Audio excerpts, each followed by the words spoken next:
토라 포션, 베레시트, 뜻은요 태초에입니다. 단락 1번 시마 토라, 1년 동안 토라 완독을 기념하는 날입니다. 히브리어 시마 뜻은요 적어놔 주십시오. 기쁨. 토라는 모세오경을 뜻합니다. 즉 시마 토라의 뜻은 읽어보겠습니다. 시작. 토라는 하나님이 우리에게 주신 기쁨입니다. 아멘. 토라는 무거운 짐이 아니에요. 토라는 하나님이 우리에게 주신 무엇입니까? 기쁨입니다. 오늘 샤밧 베레시트, 창세기로 다시 돌아갑니다. 그 이유는 다음과 같습니다. 창세기 1장 1절 시작. 태초에 하나님이 천지를 창조하시니라. 히브리 원어로 읽으면 읽어보겠습니다. 시작. 베레시트 바라 엘로임 에트 하샤마이 베트 하레치. 총 7가지의 단어로 창세기 1장 1절이 기록되어져 있습니다. 자, 7, 숫자 7은 어떠한 숫자를 의미합니까? 완전수. 자, 여러분들 기억하십시오. 히브리어는 숫자 값은요 히브리어랑 연관되어져 있습니다.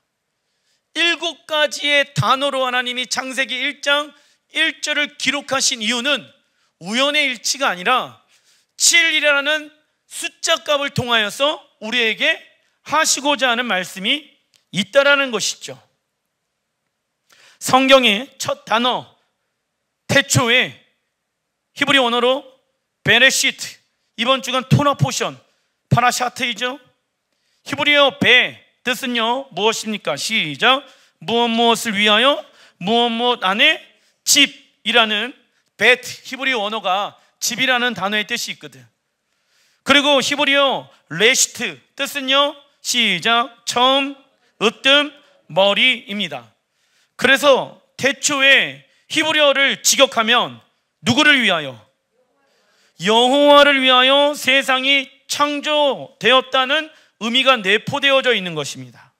하나님은 세상을 창조하시면서 먼저 당신의 자녀들을 아버지의 집으로 들어오라고 초청하고 계시는 것입니다. 그리고 아버지의 집에서부터 이 세상의 시작, 창조하신 이유를 아담에게 말씀해 주시는 것이죠. 창세기 1장과 2장은 혼돈과 공허함, 흑암으로부터 질서와 체계와 빛을 가져오는 과정을 그린 내용입니다. 하나님이 천지를 창조하실 때는 이미 무엇이 있었습니까? 땅. 근데 그 땅의 상태가 어떠합니까? 혼돈하고 공허한 상태이며 흑암이 깊음 위에 있었습니다. 그때 하나님의 영이 수면 위에 운행하셨고 창조의 역사가 시작되어졌지요. 그래서 하나님의 창조는 무엇 가운데 반복적으로 일어나냐면 적어놔 주십시오. 과거, 현재, 미래 가운데 반복적으로 일어나게 되어집니다. 자, 천지 창조는 과거죠. 근데 우리의 삶 상태 또한 공허하고 혼돈스럽고, 지금 이 땅을 보세요. 공허하고 혼돈스럽고 어둠 가운데 있는 모습들이 있습니까? 없습니까? 반복되어지죠? 그리고 미래 또한 공허하고 혼돈스럽고 어둠 가운데 있는 영혼들이 있을까요? 없을까요? 있겠죠. 무엇을 얘기하고 싶냐면 과거로 끝난 것이 아니라 하나님의 말씀은 현재도 있으며 미래도 있는 것입니다. 그래서 하나님은 시간의 주관자인 거예요. 하나님은 과거, 현재, 미래를 주관하시는 분이십니다. 무엇으로 주관하실까요? 하나님의 말씀. 그래서 우리에게 그 하나님의 말씀을 통하여서 하나님의 계획을 알려주길 원하시는 거예요. 심판이란 새로운 날의 시작이겠죠. 누가 새로운 날의 시작을 경험합니까? 하나님의 말씀, 계획, 과거에 하나님이 어떻게 이 세상을 심판하셨고 그 하나님의 심판이 이 땅 가운데도 있다는 것을 우리 믿잖아요. 그죠? 그리고 앞으로 있을 것도 믿잖아요. 그 하나님의 말씀을 믿고 지켜 행하는 자들은 시간의 주관자이신 하나님 안에 거하게 되어집니다. 그래서 하나님의 심판, 새로운 날을 경험하게 되어지는 거예요. 그중 한 사람이 누구입니까? 노아예요. 할렐루야. 하나님의 심판을 알았어요. 과거에 하나님이 어떻게 심판하셨는지 알고 계셨어요. 그리고 현재 내가 지금 무엇을 할 것인가? 그 하나님의 심판을 경험하지 않기 위해서는 나는 배를 만들어야겠구나. 할렐루야. 그런데 미래 가운데 노아는 무엇이 일어날 것을 믿고 있었습니까? 심판이 일어날 것을 현재의 삶 가운데 믿었다고. 자, 즉 무엇을 얘기하고 싶냐면, 우리가 과거에 예수야를 인격적으로 만났어요. 우리가 예수야를 나의 왕과 주인으로 인정해 드렸어요. 그죠? 그리고 우리는 미래에 예수야께서 이 땅의 왕과 신랑과 재판장으로 오실 것을 믿습니다. 그런데 그 과거의 하나님과 미래의 하나님이 지금 현재의 믿음 가운데 과거와 현재와 미래가 하나로 이어져 있어야지 그게 진짜 믿음이 되는 거예요. 목사님, 저는 과거 가운데 예수야가 나의 주인이라는 것을 믿었습니다. 고백했죠. 근데 그 과거의 하나님이 언제 살아 계셔야 합니까? 현재 여러분들의 지금 신앙생활의 삶 가운데 살아 계셔야 되는 거예요. 그리고 목사님, 저는 믿습니다. 미래에 예수야께서 이 땅 가운데 왕으로 오실 것을 저는 믿습니다. 그렇다고 하면은 그 미래의 믿음이 있다라고 하면은 현재에 무엇이 있어야 됩니까? 믿음이 있어야 되겠죠. 근데 어떤 사람은 이렇게 얘기합니다. 현재의 믿음은 없고 과거의 하나님이 나를 이렇게 진하게 만나 주셨고 그 예수야께서 미래에 다시 오실 것을 믿습니다. 그런데 지금의 믿음은 잘 모르겠습니다. 이것은 믿음이라고 얘기할 수가 없는 거예요. 왜? 우리가 무엇을 근거로 믿습니까? 말씀을 근거로 믿잖아요. 그 말씀은 과거에 적혀져 있는 말씀이잖아요. 그런데 그 과거에 적혀져 있는 하나님의 말씀은 현재 우리의 삶 가운데도 살아있습니까? 죽어있습니까? 근데 어떤 사람은 죽어있다고요. 그 하나님의 말씀이 그냥 문자로 죽어져 있는 사람들이 있을까요? 없을까요? 저는 많이 있다라고 보는데요. 그리고 어떤 것을 믿습니까? 하나님은 우리를 위하여 천국을 예비해 놓으신 것을 믿습니다. 나는 죽고 난 이후에 천국 갈 것을 믿습니다. 미래잖아요. 미래의 믿음이잖아. 근데 현재의 믿음은 있어요, 없어요? 그러면 우리의 믿음이 과거, 현재, 미래 동일하게 있어야 되는데 분리되어져 있다고요. 과거 따로, 현재 따로, 미래 따로. 만약에 하나님이 과거 따로, 현재 따로, 미래 따로 움직이시는 분이라고 하면은 하나님은 알파와 오메가가 될 수 있습니까? 없습니까? 없겠지요. 굉장히 어려운 이야기인 동시에 중요한 얘기인 거예요. 이 말씀은 태초에, 과거에 그 시작 말씀하신 거예요. 그 말씀을 우리의 삶 가운데 믿어야지 다시 오실 그 하나님의 나라에 믿음으로 살아갈 수가 있는 것입니다.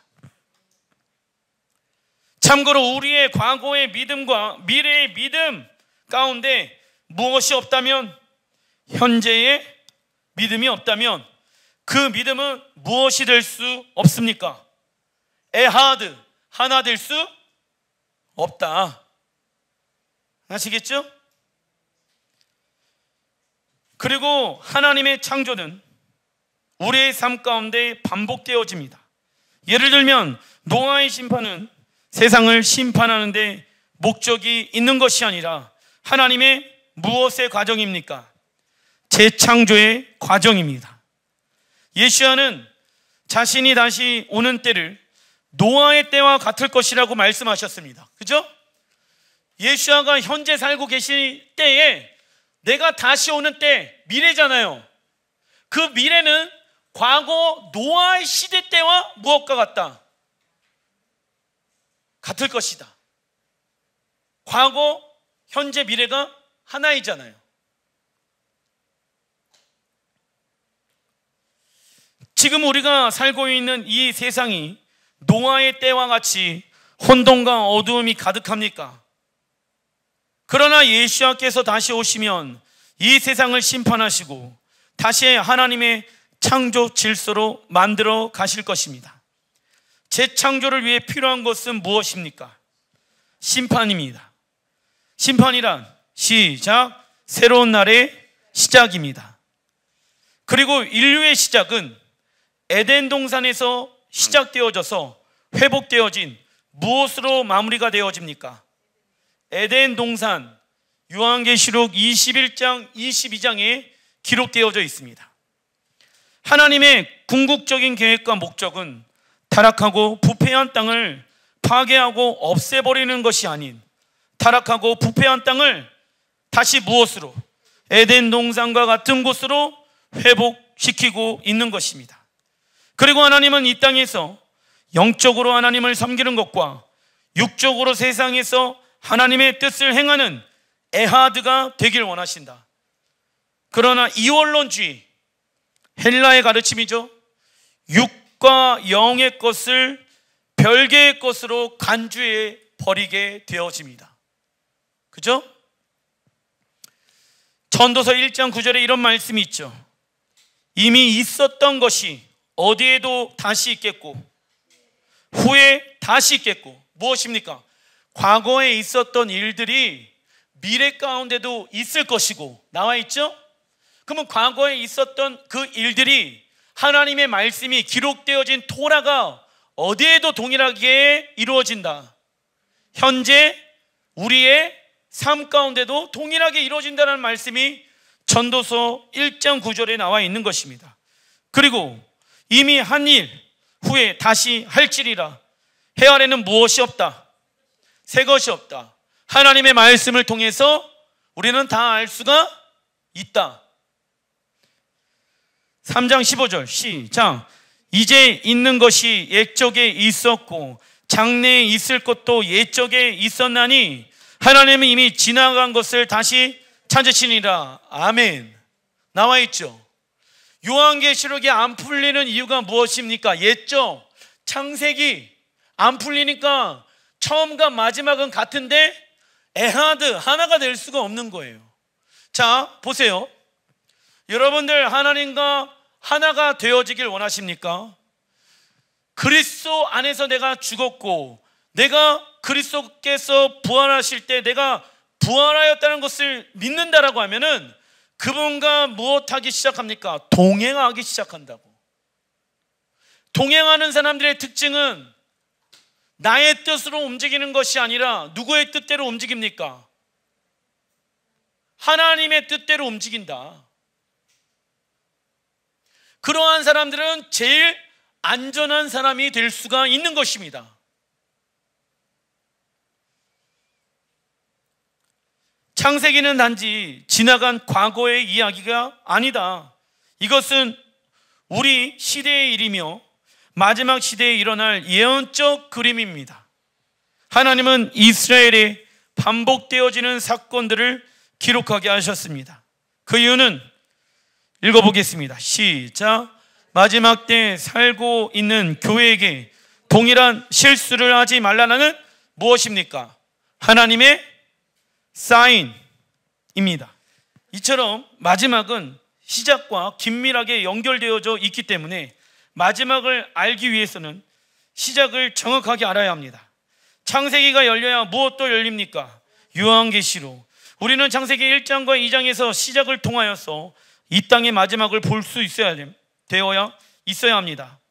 회복되어진 에덴 동산은 완전한 안식이 있는 곳이며 우리가 가야 할 목적지입니다. 예수아가 이 땅에 다시 오실 때 하나님의 은혜가 예루살렘 성전에 넘쳐 나오는 것을 에스겔 47장은 말씀하고 있습니다. 그리고 성전에서 나오는 생명수가 닿는 곳마다 죽어있는 생명체가 살아나게 되어지며 광야가 푸른 초장으로 변화되어집니다. 이는 어떠한 것이 회복되어지는 모습입니까? 예루살렘이 에덴 동산의 모습으로 회복되어지는 것을 뜻합니다. 중간 2번 창세기 1장 2절 읽어보겠습니다. 시작. 땅이 온돈하고 공허하며 흑암이 깊음 위에 있고 하나님의 영은 수면 위에 운행하시니라.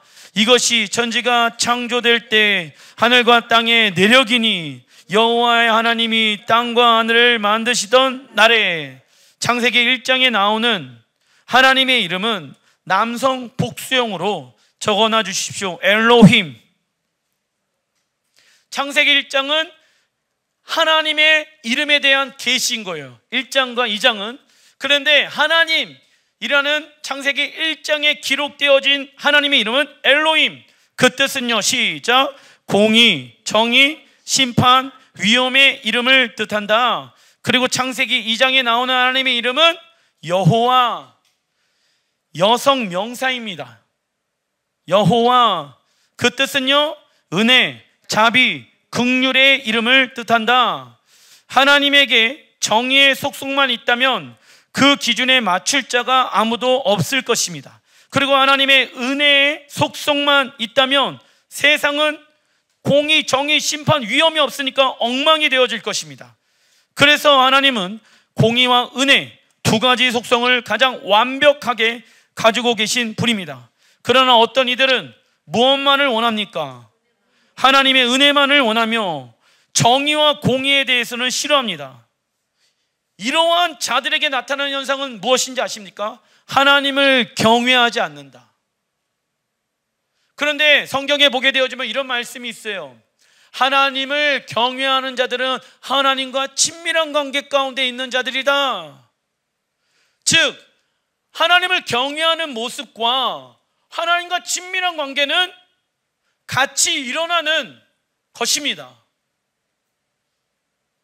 그러나 어떤 사람들은 하나님을 경외하는 것은 너무 어렵대. 그런데 하나님을 사랑하는 것은 하고 싶대요. 그래서 이 시대에 무엇이 무너져 있습니까? 하나님의 공의와 정의가 교회 안에도 무너져 있는 거예요. 여기까지 인도하신 분이 누구이십니까? 하나님. 앞으로도 인도하실 분이 누구이십니까? 그래서 여러분들, 믿음은 우리 교회에서는 여기까지 인도하신 분이 하나님이시고 앞으로도 인도하실 분이 하나님이시잖아요. 그런데 이걸 언제 선포해야 되는지 아십니까? 내게 어려움이 왔었을 때. 재우야, 지금 하나님의 살아계심이 보이지 않잖아. 그러나 과거를 묵상해봐. 과거를 생각해봐. 여기까지 인도하신 분이 누구야? 너의 삶 가운데 하나님의 역사하심이 몇 번이나 나타났어. 그걸 잊지 마. 기억해. 많은 사람들이 기억하려고 하지 않습니다. 잊어버립니다. 과거에 만난 그 하나님을 너무 쉽게 잃어버려요. 그때 만난 하나님의 은혜를 너무 싸구려처럼 여겨버리는 사람들이 너무 많습니다. 그리고 뭐라고 얘기하는지 아십니까? 목사님, 저는 잘 지금은 모르겠습니다. 이렇게 시침을 뚝 떼요. 여러분들 어떻게 생각하십니까? 맞습니까? 틀립니까? 그가 과거에 하나님의 살아계심을 고백했잖아요. 그러면 그걸 가짜예요? 진짜예요? 진짜죠. 그런데 지금 믿음이 없으니까 이상한 얘기를 하고 있는 거 아니겠습니까? 그래서 무엇을 잊지 말아야 됩니까? 과거에 만난 하나님의 은혜를 잊지 말아야 된다고. 어려움이 있을 때마다 과거에 하나님이 나를 어떻게 인도해 주셨고 이끌어 주시는지 잊지 말라고. 그래야지 입에서 원망이 안 나와요. 그래야지 입에서 불평 불만이 안 나와요. 이스라엘 백성들이 광야에서 40년 동안 계속 불평 불만한 이유가 무엇입니까? 출애굽할 때 애굽의 10가지의 재앙을 하나님이 심판하셨고, 물이 없었을 때 반석에서 물이 터져 나왔고, 메추라기, 만나, 이거 한마디라도 했으면은 그들은 불평 불만 한다 안 한다. 근데 그런 얘기가 안 나와. 과거에 하나님이 우리에게 어떠한 은혜를 주셨는지에 대해서 묵상하려고 하지를 않아요. 이게 죄인들의 특징이에요. 믿음 있는 사람들이 왜 교회를 떠나는지 아십니까? 다른 이유 없어요. 과거에 여기까지 인도하신 하나님의 은혜를 부인해요. 그러니까 앞으로도 인도하실 하나님에 대해서 믿음이 있습니까? 없습니까? 없는 겁니다. 그래서 저는 알죠? 여러분들의 삶 가운데, 과거 가운데 어떻게 하나님의 인도하심을 받아서 지금 여기까지 왔는지, 그 과거를 끄집어서 내가 얘기합니다. 그건 뭐냐 물어보면 그건 잘 모르겠어요. 발뺌을 하는 거예요. 많은 사람들이, 대부분의 사람들이 발뺌합니다. 발뺌하고 잘 모르겠어요. 그건 목사님의 기억이죠. 저는 잃어버린 지 한참입니다. 여러분들, 손바닥으로 하늘을 가린다고 가려집니까? 안 가려져요. 그런데 가리려고 해요. 하나님의 살아계심을. 왜? 지금 어려우니까. 그러면 안 되는 것입니다. 어떤 이들은 하나님의 은혜를 원하며 정의와 공의에 대해서 싫어한다. 하지만 불순종의 시작은 무엇에서부터 옵니까? 하나님의 성품에 대한 왜곡에서부터 시작되어집니다. 우리는 하나님에 대한 경외함과 사랑을 동시에 가져야 한다. 창세기 1장 27절 시작. 하나님이 자기 형상 곧 하나님의 형상대로 사람을 창조하시되. 형생의 히브리 원어는 젤렘, 히브리어 젤, 적어놔 주십시오. 그림자. 우리가 하나님의 그림자로 이 땅에서 비추어내는 자로 살아가게 되어졌을 때 하나님은 이 세상을 빛으로 회복시킬 것입니다. 이를 위해 우리는 하나님의 형상을 닮아가는, 회개하는 삶. 그림자가 자꾸 내가 원형이 되려면 됩니까? 안 됩니까? 난 그림자야. 그죠? 그런데 내가 자꾸 원형이 되려고 하면, 내가 원하는 대로 살려고 하려면 됩니까? 안 됩니까? 원형이신 하나님을 따라가야 되잖아요. 우리는 그분의 그림자이니까. 그래서 하나님의 형상을 이 땅 가운데 우리는 흘려내버리는 통로로 살아가야 합니다. 그러려면 회개해야겠지요. 단락 2번, 창세기 2장 8절. 여호와 하나님의 동방의 에덴에 동산을 창설하시고. 자, 에덴에 동산을 창설하시고. 나눠져 있죠? 에덴과 동산이. 그 지으신 사람을 거기에 두시니라. 여호와 하나님이 그 사람을 이끌어 에덴 동산에 두어 그것을 경작하며 지키게 하시고. 에덴 뜻은 무엇일까요? 기쁨입니다. 하나님은 우리를 당신이 가장 기뻐하는 장소에 초대하고 계십니다. 그리고 온 열방이 하나님의 기쁨으로 충만할 것입니다. 에덴 동산은 하나님이 아담과 함께 동행하며 온 땅을 다스리는 하나님 나라의 정부의 역할을 감당하게 됩니다. 그곳에서 하나님과 교제하며 하나님의 공급을 받고 하늘의 통치를 직접 체험하면서 에덴에서부터 시작하여 어디까지? 온 땅 열방을 통치하는 데까지 나아가도록 말씀하신 것입니다. 그래서 에덴 동산은 아담이 그분의 보좌에서 그분의 친밀함과 그분의 기쁨 안에 들어가 말씀으로 양육되어지고, 마치 예수님께서 제자들을 양육하신 것처럼, 그죠? 그리고 열방으로 보내셨잖아요. 에덴 동산에서 하나님의 통치가 무엇인지, 하나님의 나라가 어떻게 운영되어지는지, 에덴에서 하나님과 친밀한 관계를 맺으면서, 그래야지 에덴을 떠나서 온 열방을 무엇과 같이, 에덴 동산과 같이 만들어야 되잖아요. 그죠? 그래서 경작하라고 말씀하신 거예요. 할렐루야. 에덴에서 훈련받고 열방을 에덴과 같이 만들라고.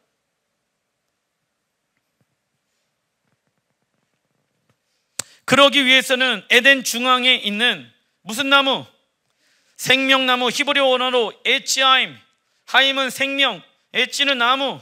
생명나무는 에덴 동산에 거하는 사람에게 하나님의 생명을 공급하여 부르심과 목적을 이룰 수 있는 힘과 능력을 주게 되어집니다. 생명나무는 누굴 뜻한다? 예수와. 창세기 2장 17절 시작. 선악을 알게 하는 나무의 열매를 먹지 말라. 내가 먹는 날에는 반드시 죽으리라 하시니라. 아담과 하와가 에덴 동산에서 왕노릇하면서 하나님 나라를 다스릴 수 있었던 이유는 자신의 이성적인 판단과 스스로 취득한 지식에 따라 사는 삶을 내려놓고 하나님의 명령과 규례와 법도에만 순종하는 삶을 살았기 때문입니다. 그러나 선악을 알게 하는 지식의 나무의 뜻은 무엇입니까? 하나님의 말씀에 대한 불순종. 선악을 알게 하는 지식의 나무는 인본주의적 생각, 신본주의의 반대이죠. 자신의 경험, 세상의 방법을 말합니다. 참고로 헬라의 가르침의 핵심은 무엇입니까? 인간 중심적이고 이성 중심적입니다. 그러나 하나님의 가르침은 누구 중심? 하나님 중심. 그죠? 헬라는 인간 중심, 이성 중심. 이를 선택한 아담과 하와는 하나님 나라에서 쫓겨나게 되어집니다. 요한계시록 22장 13절, 나는 알파와 오메가요, 처음과 마지막이요, 시작과 마침이라. 무슨 얘기예요? 처음과 마지막은 같다. 14절, 자기 두루마기를 빠는 자들은 복이 있으리니. 자기 두루마기 빠는 자들이 무엇입니까? 회개하는 자들. 회개하는 자들. 두루마기 말씀이 적혀져 있잖아요. 그 말씀에 합당한 삶을 살지 않은, 자기 두루마기, 말씀에 적혀져 있는 그 두루마기를 빠는 자, 회개하는 자들을 얘기합니다. 이는 그들이 어디로 나아가요? 생명나무 누구다? 예수야. 그렇지, 적혀져 있는 거예요. 요한계시록 생명나무가 적혀져 있는 이유는 하나님의 나라는 무엇과 같이 회복되어진다? 에덴 동산과 같이 회복되어진다는 것을 지금 예표하고 있는 것이죠. 문들을 통하여 성에 들어가 권세를 받으려 함이로다.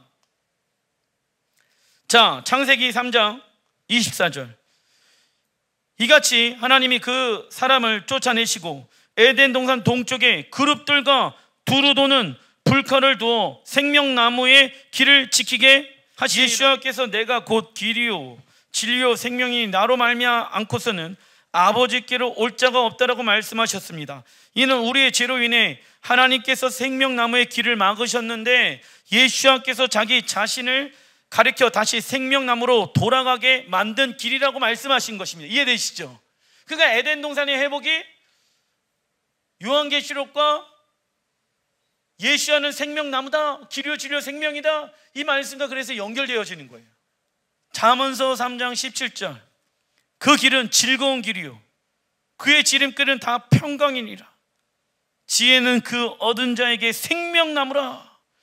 지혜를 가진 자는 복되도다. 지혜를 얻은 자에게 생명나무라.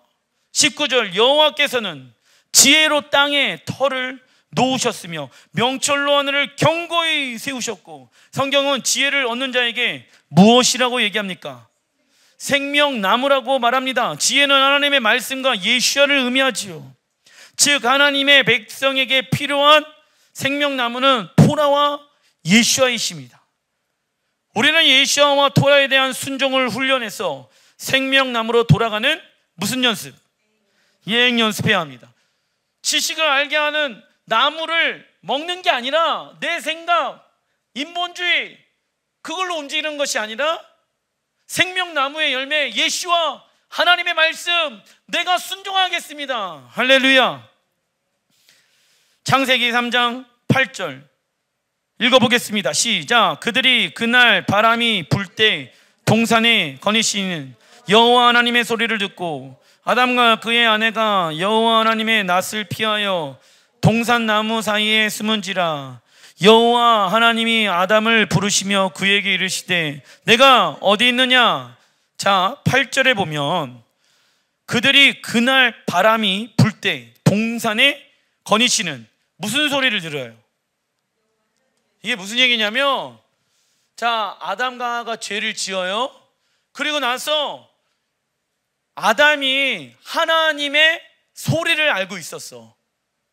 그럼 하나님의 소리는 뭐냐면 하나님이 거니신다라고 나와 있잖아요. 거니시는 거야. 하나님이 육체로 임하셔서 어디에? 에덴 동산에 임하셔서 아담과 하와와 함께 동행하였다는 것을 말씀하고 있는 거잖아 지금. 그래서 요한복음 1장에 보게 되어지면 말씀이 육신이 되어 이 땅 가운데 오신 분은 누구십니까? 예수와. 여러분들 여호와의 발자국의 소리를 들으시길 바랍니다. 찬양에도 나와 있잖아. 하나님의 발자국 소리가 들린다. 점점점 가까이 들린다. 이해되시죠? 그래서 그 찬양이 나와 있는 것입니다. 아담은 에덴 동산에 거니시는 하나님의 발자국 소리를 듣습니다. 이 말씀은 요한복음 1장에 읽어보겠습니다. 시작. 태초에 말씀이 계시니라. 이 말씀이 하나님과 함께 계셨으니 이 말씀은 곧 하나님이시니라. 그가 태초에 하나님과 함께 계셨고 누구이십니까? 예수와 예수와의 탄생을 통해 실제화되어졌다. 창세기 3장 8절이 예수와의 탄생으로 실제화되어졌다고. 놀랍죠? 과거에 있었던 그 일들이 예수와 당시 실제로 일어났고, 우리는 미래 가운데 그분의 보좌에서 하나님의 발자국의 소리를 듣게 되어질 것입니다. 예수와의 영상을 보게 되어질 것입니다. 하나님은 그리고 아담이 어디에 있는지 모르셔서 물으신 것이 아닙니다. 아담이 있어야 할 자리는 어디일까요? 하나님과 멀어진 곳에서 숨어 있는 것이 아닌, 적어놔 주십시오. 하나님과 동행하는 자리, 하나님과 동행하는 자리, 에덴 중앙에 생명나무에 있어야 되는 거잖아요. 그죠? 그런데 아담아, 내가 있어야 될 곳은 거기가 아니야. 하나님이 몰라서 이 얘기한 게 아니라, 아담아, 너가 위치해야 할 곳은, 너의 포지션은 세상이 아니야. 에덴 중앙에 있는 생명나무 앞에 네가 나와 친밀한 관계를 맺고 나의 소리를 듣고 너는 나를 맞이하고 즐겁게 하고 내가 그 안에서 너와 친밀한 관계를 나누지 않았겠냐? 거기에서 나와라. 거기에서 나와. 아담이 그때 무엇을 느꼈겠습니까? 처음 하나님과 분리되어졌을 때 느껴지는 두려움이 있죠. 우리 안에 왜 두려움이 생깁니까? 하나님이 내 안에 계시지 아니하다라는 증거가 무엇이다? 두려움의 감정인 거예요. 아담이 처음 두려운 거예요. 마치 아이들이 엄마 아빠와 처음으로 떨어지게 되어졌을 때 공포와 두려움이 조성되어지죠. 아담이 그때 처음으로 두렵기 시작한 것. 두려움에서 나와라 아담아. 나는 너를 빛과 기쁨과 즐거움과 희망을 주길 원한단다. 너가 있어야 될 곳은 그 두려움의 장소가 아니라 빛 가운데 나오는 것이다. 이처럼 우리가 죄를 지으면 하나님과 관계가 멀어지기 시작하는 것입니다. 하나님이 오늘 이 시간 우리를 태초에 이 말씀 안으로 초청하고 계십니다. 이 말씀은 과거에 있었던 말씀이지만 현재 우리의 삶 가운데도 동일하게 하나님은 새롭게 우리 이스라엘 이정훈 목사님을 통하여서 새로운 계획들과 새로운 기름 부으심을 풀어내신 것처럼 우리를 다시 새롭게, 계속 새롭게, 작년과 동일한 반복의 신앙생활이 아니라 하나님은 새로운 계시와 뜻을 우리에게 알려주시길 원하시는 것입니다. 여러분들 있는 곳이 생명나무 앞에 있는지 아니면 숨고 싶어하는 하나님과 분리되어진 곳인지 여러분들 스스로 점검하셔서 그 자리에서 나오셔야 하는 것입니다. 기도하겠습니다.